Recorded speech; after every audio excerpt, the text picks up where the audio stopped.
Hi guys, today I'm gonna review this Logitech m590 mouse. Okay, it's a Bluetooth mouse with also it has a receiver in it. Okay, I'm using this mouse since past 1 year. Okay, it has AA batteries to be plugged in. It lasts really long, and you can also it's a very quiet, silent mouse, so you don't hear anything while you're using the mouse. That's the best part of it. And coming to the quality is really good. You can see this is a 1 year old mouse, and it doesn't look like that.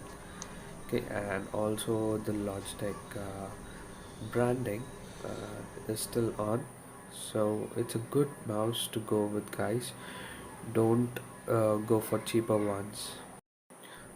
That's about it for today. I'll come up with more such reviews and videos. Please do not forget to hit like and subscribe to my channel.